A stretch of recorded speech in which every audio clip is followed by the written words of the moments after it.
Welcome back to the beautiful channel Talk with Sapi. Myself Shivam. I'm here to tell you about the beauty of physics. तो जैसा कि हमने अपनी पिछली classes में unit of dimension के बेहतरीन टॉपिक को सीखा था और हमने डायमेंशन के बारे में भी सीखा था। तो आज की जो क्लास हमारी होने वाली है ये on the topic of dimension ही है, बट डायमेंशन को और हम बारीकी से समझेंगे कि एक्चुअली डायमेंशन क्या होता है। तो चलिए शुरू करते हैं। फर्स्ट ऑफ ऑल मैं एक बार और आपको कंफर्म करा देता हूं या एक बार और आपको मैं रिवाइज करा देता हूं कि एक्चुअली डायमेंशन होता क्या है। तो जैसा कि हमने अपनी पिछली क्लास में सीखा था कि डायमेंशन क्या होता है, आज हम जानेंगे कि डायमेंशन के बारे में होगा। चलिए देखिए एक्चुअली डायमेंशन क्या होता है। मैंने आपको दो तीन बातें बताई थी डायमेंशन के बारे में कि जब कभी हम किसी भी डिराइव्ड क्वांटिटी को किसी डिराइव क्वांटिटी को इन टर्म्स ऑफ उसके बेस क्वांटिटी में हम लिख रहे हैं, ठीक है। एक डिराइव क्वांटिटी हमारे पास है, उसे हम उसके बेस क्वांटिटी में लिख रहे हैं। तो उस पे जो पावर राइज्ड हो रहा है ना, पावर जो राइज्ड हो रहा है, इसे ही हम बोलते हैं, क्या बोलते हैं सर? इसे ही हम बोलते हैं डायमेंशन। इसे ही हम बोलते हैं डायमेंशन। तो इसका एक छोटा सा एक प्यारा सा डिफाइन होता है, द पावर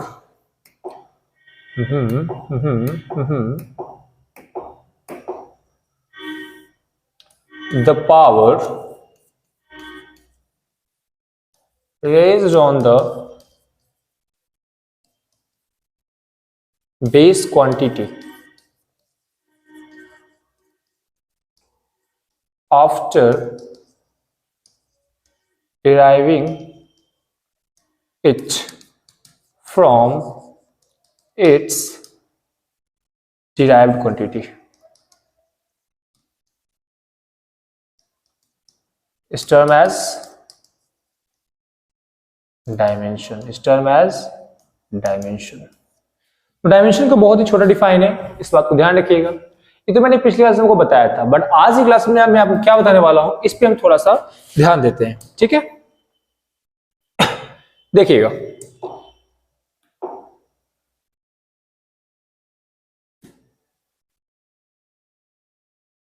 हाँ, आज की क्लास में जो हम सीखने जा रहे हैं ये डायमेंशन के बारे में बहुत ही इंपॉर्टेंट टॉपिक है, यूजेस ऑफ डायमेंशन। सर ठीक है, आपने मुझे बताया कि डायमेंशन क्या होता है, बट डायमेंशन का यूजेस क्या है इसे थोड़ा आपको एक्सप्लेन करना है। तो जो पहला यूज है डायमेंशन का वो है कंसिस्टेंसी चेकिंग।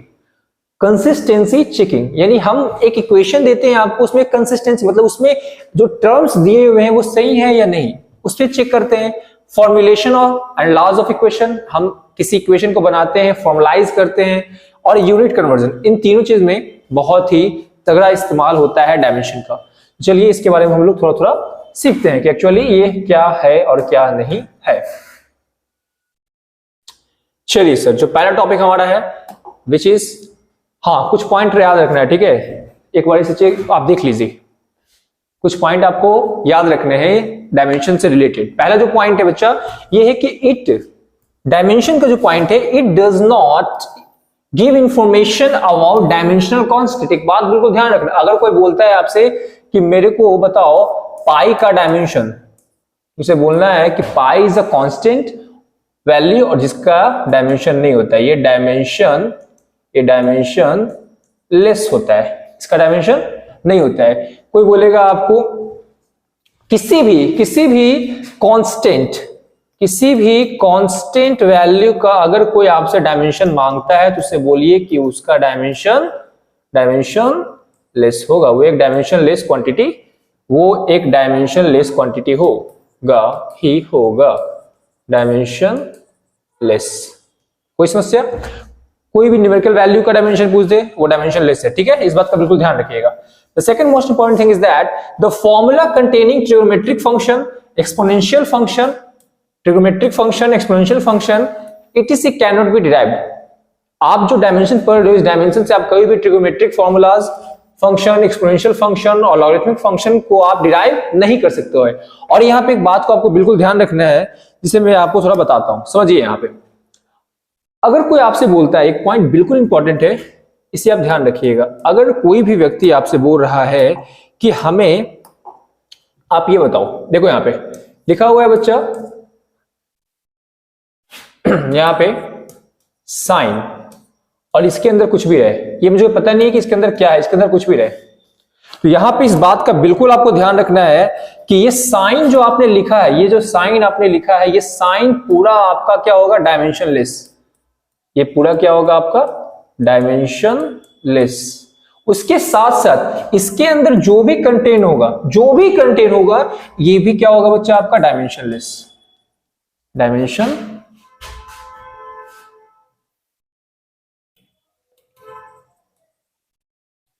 ये भी आपका डायमेंशन लेस होगा। इस बात का बिल्कुल आपको ध्यान रखना है। मान लो लिखा हुआ है, कुछ भी लिखा रहे, लॉग लिखा हुआ है, कुछ भी रहे, यहाँ पे लॉग पूरा डायमेंशन लेस होगा, पूरा डायमेंशन लेस, और जो इसके अंदर कंटेंट होगा ये भी डायमेंशन लेस होगा। इस बात का बिल्कुल आपको ध्यान रखना है। Then the third point, it gives no information about whether a physical quantity is scalar और वेक्टर। पहली बात तो ये कि ये किसी भी डायमेंशनल कांस्टेंट को एक्सप्रेस नहीं करता है, कोई भी इंफॉर्मेशन नहीं देता। दूसरी बात ये कि ये किसी भी तरह का ट्रिगोमेट्रिक फंक्शन, एक्सपोनेंशियल फंक्शन और आपका लॉगरिथमिक फंक्शन, इस पे ये बातें नहीं बताता है, इसको डिराइव आप नहीं कर सकते हो। The third most important thing, ये आपको कभी नहीं बताता है कि कोई फिजिकल क्वांटिटी आपका स्केलर है बच्चा या वेक्टर है। तो इन पॉइंट्स को बिल्कुल आपको नोट डाउन करना है। बाकी जो मैंने ये पॉइंट बताया, इससे भी आपको नोट डाउन करना है कि साइन या कोई भी ट्रिगोमेट्रिक फंक्शन दिया हुआ है या कोई भी लॉगरिथमिक फंक्शन दिया हुआ है, ये पूरा डायमेंशन लेस होगा। उसके साथ साथ इसके अंदर जो कंटेंट होगा ये भी आपका डायमेंशन लेस होगा। चलिए, बेहद आसान था सर। अब हम लोग आगे बढ़ते हैं। Then the first topic about dimension is consistency checking. Consistency checking, इस कंसिस्टेंसी चेकिंग के अंदर एक आता है बच्चा हमारा बहुत ही प्यारा टर्म, इसे बोलते हैं principle of homogeneity. Principle of homogeneity बहुत ही प्यारा चीज है। ये कहता क्या है सर, ये एक इंफॉर्मेशन देता है, it states that the dimension of each term of both sides should be the same. Principle of homogeneity ये हमें बताता है कि बोथ साइड किसी इक्वेशन में जो डायमेंशन होंगे वो बिल्कुल क्या होंगे सर, बिल्कुल सेम होंगे। इस बात का बिल्कुल आपको ध्यान रखना, शुड बी द सेम। अब इसे थोड़ा आप एक्सप्लेन करिए सर। मैं यहां पे बोलता हूं v is equal to u plus at। ये है इक्वेशन ऑफ मोशन का पहला इक्वेशन। ये इसका जनरल एक इक्वेशन दिया हुआ है। मैं क्या करता हूं, यहां पे लगाता हूं प्रिंसिपल ऑफ होमोजेनिटी। ये क्या कहता है कि dimension of each term of both side, मतलब कि दोनों साइड का जो डायमेंशन है शुड बी द सेम, यानी सेम होना चाहिए। तो कोई दिक्कत नहीं है। v इधर का जो डायमेंशन होगा बच्चा और इधर का जो डायमेंशन होगा प्लस at, जो इसका डायमेंशन होगा, सब क्या होगा आपका, सेम होगा। तो जानते हैं कि v is nothing other then velocity lt inverse, u is equal to LT inverse,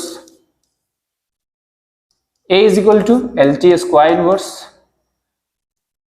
and T is equal to time। तो यहां से क्या बना हमारे पास, LT inverse is equal to LT inverse plus में LT inverse। Each term should be the same dimension। जितने भी यहां पे आपको टर्म दिख रहे हैं बोथ साइड, सबका डायमेंशन क्या आ गया, सेम। तो ये बताया क्या कि ये आपका जो इक्वेशन है ये बिल्कुल ही परफेक्ट है, कोई समस्या इसमें नहीं। चलिए सर, ये तो बात हो गई सर, लेकिन मजा नहीं आया, कुछ और इसमें एक टर्म हो जाए। तो ये बातें आपको ध्यान रखनी है बिल्कुल ही अच्छे तरीके से। सेकेंड मोस्ट इंपॉर्टेंट थिंग, इसी में एक क्वेश्चन और करवाता हूं आपको। मान लो मुझे चेक करना है कि आपने जो ये इक्वेशन दिया है, मैं इक्वेशन दे रहा हूं आपको, इक्वेशन हो गया हमारे पास। आपने जो इक्वेशन दिया है t is equal to 2 pi root over L by G, क्या ये सही है या गलत है, ये बताइए आप। कोई दिक्कत नहीं, हम इसे चेक करते हैं कि ये सही है या गलत है। तो यहां पे हम क्या करेंगे, प्रिंसिपल ऑफ होमोजेनिटी लगा देंगे कि बोथ साइड का अगर डायमेंशन सेम होगा दैट मींस कि बोथ साइड आपका फॉर्मूला बिल्कुल, ये इक्वेशन कंसिस्टेंसी मतलब ये फॉर्मूला आपका इक्वेशन सही है। देखिए टाइम का जो डायमेंशन होना चाहिए वही होना चाहिए 2 पाई, बट 2 पाई का डायमेंशन तो होगा नहीं क्योंकि pi is a constant value and 2 is a constant value. तो एल बाई जी, तो ठीक है सर, मैं इसे ऐसे लिखता हूं एल बाई जी, इसका डायमेंशन पावर में लगा दिया 1/2, क्योंकि रूट का मतलब क्या होता है, पावर 1/2। अब समझते हैं यहाँ पे t is equal to L length power L gravity, L T square inverse, power क्या हो जाएगा सर जी, पावर हो जाएगा 1/2, एल से एल खत्म हो जाएगा, क्या हो जाएगा यहाँ पे, ये हो जाएगा टी स्क्वायर पे पावर 1/2 खत्म, क्या आ गया, यानी ये इक्वेशन हमारा है, ये बिल्कुल ही सही है। This is the equation of oscillation of time. कोई समस्या नहीं होना चाहिए इस चीज में, कंसिस्टेंसी चेकिंग हमने सीख लिया। चलिए सर, इसके बारे में तो हमने बता दिया, अब हम लोग आगे बढ़ते हैं। अब the from the next topic, चलिए देखिए, तो अब समझते हैं हम लोग अपने अगले टॉपिक पे।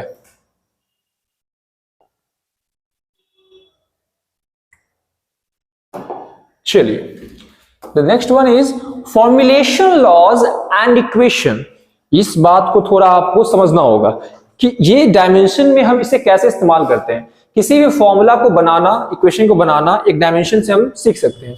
तो चलिए इसको मैं आप सिखाता हूं आपको एक बेहद ही प्यारे एग्जाम्पल के साथ।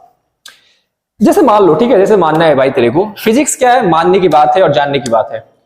तो पहला बात यहां समझना है कि मैं आपको क्या बोलता हूं कि इस फॉर्मुलेशन ऑफ लॉज, यानी आपको लॉ एंड इक्वेशन को बनाने में डायमेंशन का इस्तेमाल करना है, ठीक है, या इसको बोल सकते हैं हम लोग, इसको हम लोग प्यार से बोलते हैं building relation among physical quantities.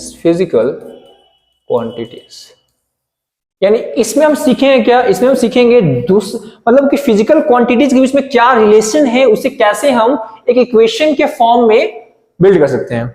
चलिए देखिए यहां पे हम क्या बोलते हैं, हम with a very simple example मैं चलता हूं, मैं बोलता हूं क्या कि आपका एक टर्म है, ठीक है, मान लो एक फोर्स है, आप एक साइंटिस्ट हो, आपने रिसर्च किया, आपको पता क्या चला कि जो फोर्स होता है ये दो फिजिकल क्वांटिटी पे डिपेंड कर रहा है, एक हमारा मास और एक हमारा एक्सेलरेशन, मास एक्सेलरेशन। बट हमें ये पता नहीं कि यहाँ पावर में क्या होगा, 1 होगा, 2 होगा, 3 होगा, 4 होगा। तो हमने क्या कहा, हमने बोला इसकी पावर x और इसकी पावर y, यानी f depends on m power x and a power y।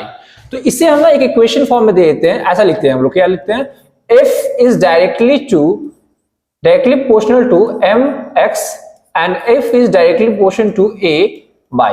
ये हमारा एक फर्स्ट इक्वेशन बन गया बच्चों, और ये बन गया second equation.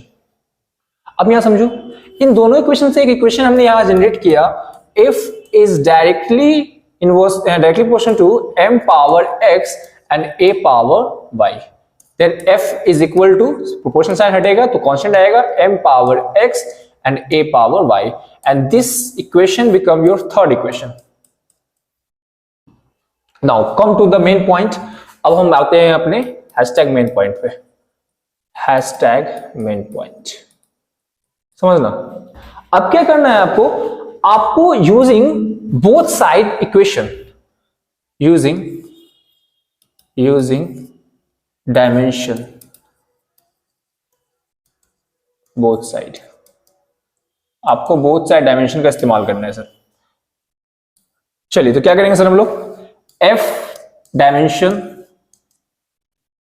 k dimension, m power x पे डायमेंशन हो जाएगा एंड a पावर y। यानी हम यहां पे क्या कर रहे हैं, हम यहां पे प्रिंसिपल ऑफ होमोजेनिटी को लगाने जा रहे हैं, ठीक है, क्योंकि हमें ये पता तो हो, हम इसे चेक तो कर पाए कि जो मैंने इक्वेशन बनाया है ये सही है या गलत। तो यहां हमने प्रिंसिपल ऑफ होमोजेनिटी को इस्तेमाल कर लिया। अब देखो यहां पे क्या हो रहा है, हमें पता है कि फोर्स का डायमेंशन क्या होता है, mlt स्क्वायर इनवर्स। कांस्टेंट का डायमेंशन होता नहीं है, मास का डायमेंशन होता है m पावर क्या हो गया x, और एक्सेलरेशन का होता है, क्या होता है sir, lt square inverse power y। अब क्या करना है आपको, कंपेयर बोथ साइड,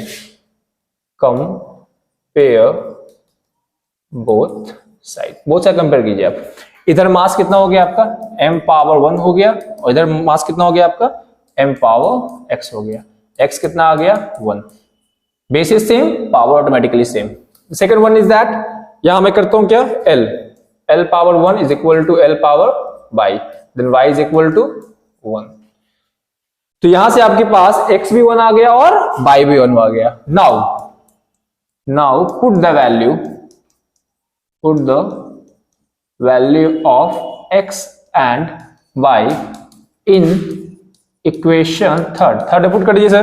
तो क्या था इक्वेशन हमारे पास, f is directly to k time, f is equal to k times of m और a टाइम्स ऑफ y।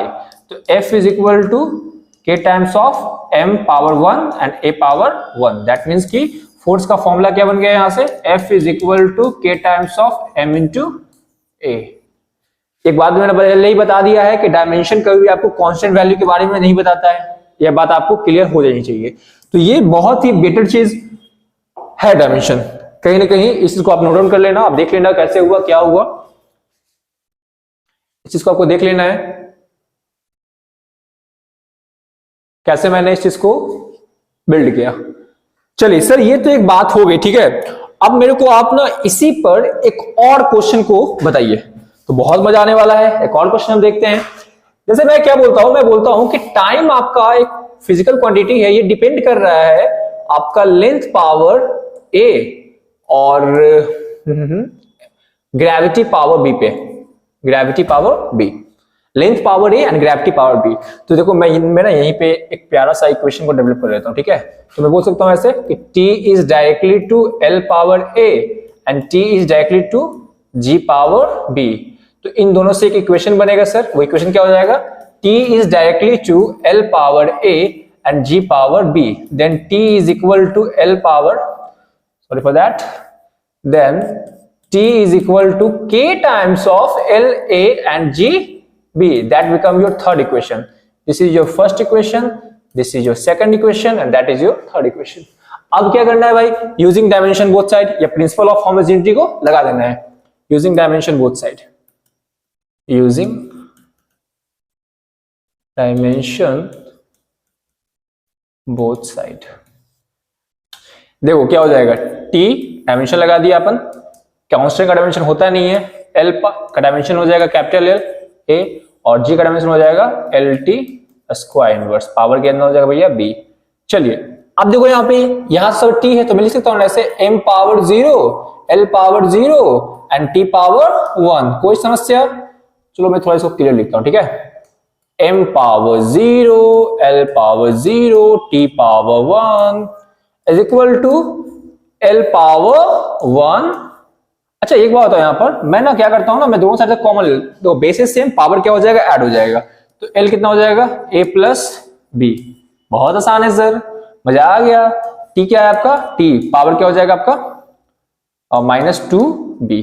अब देखो यहाँ पे अपन क्या करेंगे, अपन बोथ साइड कंपेयर करेंगे, compare both side, compare both side. बहुत आसान है भाई, क्या हो जाएगा, ये मास तो भैया है नहीं, l है भैया, ठीक है। तो l power 0 is equal to l power a plus b, then the equation b, what is that, a plus b is equal to 0। That means कि a is nothing other than minus of b। अब चलिए हम दूसरे question में चलते हैं। Sir यहाँ पे क्या होगा, t power 1 is equal to t power minus 2b, that is nothing other than 1 is equal to minus of 2b, then b is equal to what, -1/2, -1/2। तो a क्या आ जाएगा हमारे पास, a is nothing other than 1/2। कोई समस्या, इसे एक बार देख लो, कोई समस्या हो तो मेरे से पहले पूछो, सर मेरे को समझ में नहीं आ रहा है, इतना कोई दिक्कत नहीं है भाई साहब। अब हम क्या करते हैं, इतना कोई दिक्कत नहीं है। अब हम क्या करते हैं ना, देखो यहाँ पे अब हमने क्या किया, हम पुट द वैल्यू, हम यहाँ वैल्यू को पुट करेंगे, put the value of a and b in equation third equation में पुट कर देना है। तो sir t directly to k times, ओहो, t direct is equal to k times of al and g times of b। Sir तो t is equal to k l 1/2 and g -1/2। तो sir यहां से इक्वेशन बन जाएगा t is equal to k times of, इसको मैं नीचे ले आता हूं, तो क्या हो गया, ये हो गया रूट में L/G and constant never give the value of, and dimension never give the value of constant. ये बातें समझ में आई कि नहीं आई, ये बताना है अपने को। ये बात समझ में आ गई, कोई समस्या नहीं, कोई समस्या नहीं, सब मजा आ गया। ये तो बातें थी फॉर्मुलेशन एंड इक्वेशन पे। एक और चीज हम सीख लेते हैं अपना भी। हाँ जी सर, यूनिट कन्वर्जन, ये क्या बला है। देख भाई समझना है, बातों को क्लियर रखना है। मैं टॉपिक बताने जा रहा हूं, ये चीजें क्लियर रखना है, बिल्कुल क्लियर रखना है। इस पे मैं कल ट्राई करूंगा कि इस पे मैं बहुत से प्यारे प्यारे क्वेश्चंस ले आऊं, क्योंकि आपको जितना आपको क्वेश्चंस करोगे उतना ज्यादा आपको मजा आएगा, ये बात ध्यान रखना।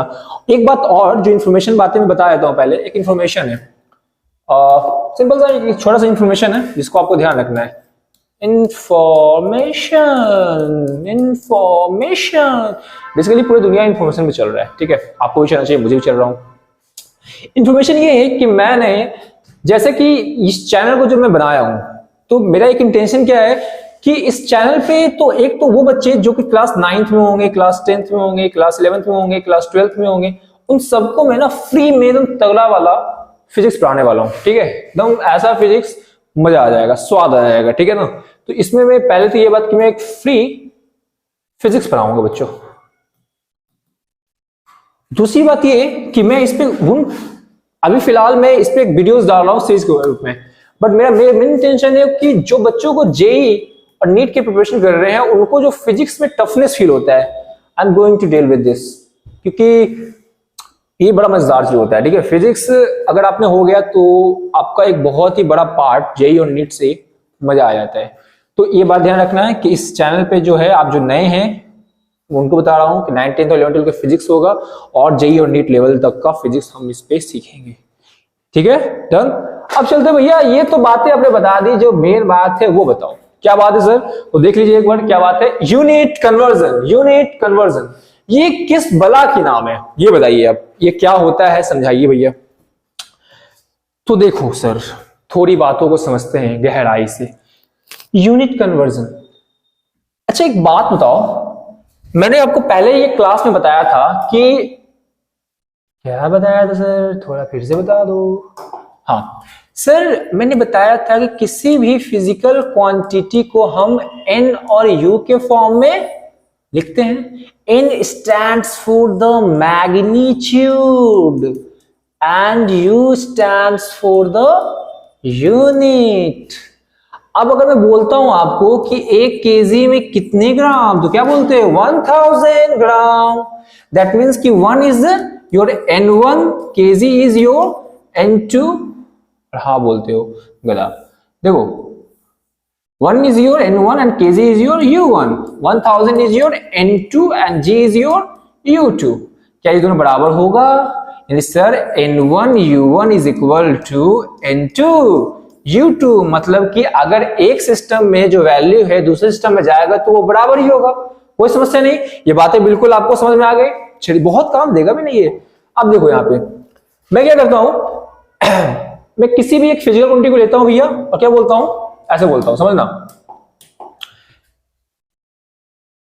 पहले तो कोई भी एक फिजिकल क्वांटिटी होगा जिसे हम लिख सकते हैं किस फॉर्म में, NU, ठीक है। अब कन्वर्जन किसके बीच में है? कन्वर्जन है बच्चा, मान लो कि मैं लिख रहा हूं SI सिस्टम से आपको जाना किस में है, आपको जाना है CGS सिस्टम में। तो देखो मैं क्या करता हूं, मैं जो SI में N1 U1 है इसे बराबर कर सकता हूं N2 U2। मेरा क्वेश्चन क्या है सर? क्वेश्चन हमारा ये है कि क्वेश्चन हमारा क्या है, देखो तो क्वेश्चन क्या है हमारा, क्वेश्चन हमारा ये है कि 1 kg थोड़ा आसान हो जाएगा ना, 1 न्यूटन को हम कितने डाइन लिखते हैं, 1 न्यूटन को हम कितने डाइन लिखते हैं, ये है question. 1 newton is equal to how much dyne. तो सर देखिए यहां पे कुछ नहीं करना है, आपको क्या करना है, पहले यहां पे हमारे पास N1 दिया हुआ है, U1 दिया हुआ है, N2 दिया हुआ है और U2 दिया हुआ है, ये डाटा दिया हुआ है और आपको फाइंड क्या करना है, you have to find your N2। तो N2 क्या हो जाएगा, N1 U1 बाई U2